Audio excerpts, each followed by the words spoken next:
गोंडा जिले में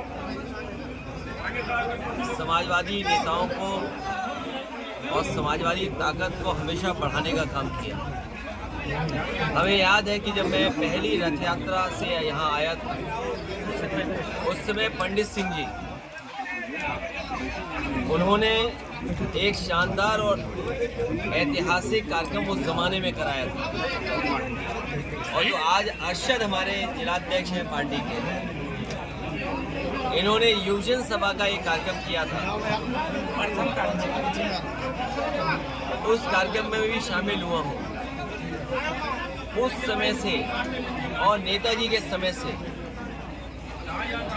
यहाँ के नेतृत्व, चाहे वो पंडित सिंह जी हों या और हमारी पार्टी के नेता जो हमारे बाईं तरफ बैठे हैं, इन सबसे लगाव हमेशा बना रहा। और कई ऐसे राजनीतिक मौके आए जहाँ पर गोंडा ने समाजवादियों को ऐतिहासिक जीत दिलाई। ये अलग बात है, पिछले चुनाव 22 का चुनाव अलग परिस्थितियों में हुआ। जो परिणाम समाजवादी पार्टी चाहती थी उस तरह परिणाम नहीं मिले। 2019 में भी जो समाजवादी पार्टी का समीकरण और परिणाम की उम्मीद थी, प्रदेश की सरकार जो पिछले बार 5 साल मिले और फिर लगातार सरकार चल रही है, वहाँ भी जो देश के प्रधानमंत्री वो 10 साल से हैं, जो यहाँ के मुख्यमंत्री हैं वो भी 6-7 साल हो गए उनके, और ये तीसरा बजट पेश होने वाला है।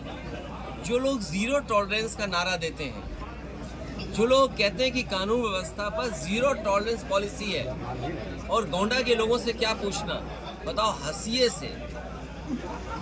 से बैंक लूट ली, ये ज़ीरो टॉलरेंस है? लगता है इनकी सरकार में कानून व्यवस्था ज़ीरो हो गई, इनकी ज़ीरो टॉलरेंस की पॉलिसी ज़ीरो हो गई। और अस्पताल का हाल तो ये है, मुझे याद है एक रात में लगभग 11-11:15 बजे जग रहा था, और इसी गोंडा की एक खबर मैंने देखी टीवी पर जो चली कि एक श्रीवास्तव परिवार, उसके परिवार के सदस्य डॉक्टरों से लड़ रहे हैं, और डॉक्टर से कह रहे हैं कि तुमने इंजेक्शन लगा दिया मेरी परिवार के सदस्य जिसकी जान चली गई, वो गर्भवती महिला की। वो दिन और आज का दिन, बताओ स्वास्थ्य व्यवस्थाएं क्या है, बच्चों की कितनी जान जा रही है। अगर कोई गर्भवती महिला है, कोई पीड़ित है, बीमार है, क्या इलाज संभव है? और फिर भ्रष्टाचार का क्या बोलना। मैंने तो सदन में कहा, पहले भी कहा, फिर कहता हूँ, प्रेस के साथियों से भी कहा, और मैं फिर कहता हूँ कि आज उत्तर प्रदेश में सबसे बड़ा भूमाफिया कोई है तो भारतीय जनता पार्टी के तमाम नेता भूमाफियाओं का काम कर रहे हैं, ज़मीनें कब्जा कर रहे हैं। और दुख बोलूं, खुशी बोलूं या ज़ीरो टॉलरेंस पॉलिसी को याद करूं, अभी कुछ दिन पहले मुख्यमंत्री जी गोरखपुर गए थे, और गोरखपुर जाकर के उन्होंने कहा कि भूमाफियाओं पे लगाम लगनी चाहिए। अगर मुख्यमंत्री जी अपने क्षेत्र में ये सोचते हैं कि भूमाफियाओं को लगाम नहीं लगी है, तो बताओ गोंडा में कैसे भूमाफियाओं की लगाम लग जाएगी।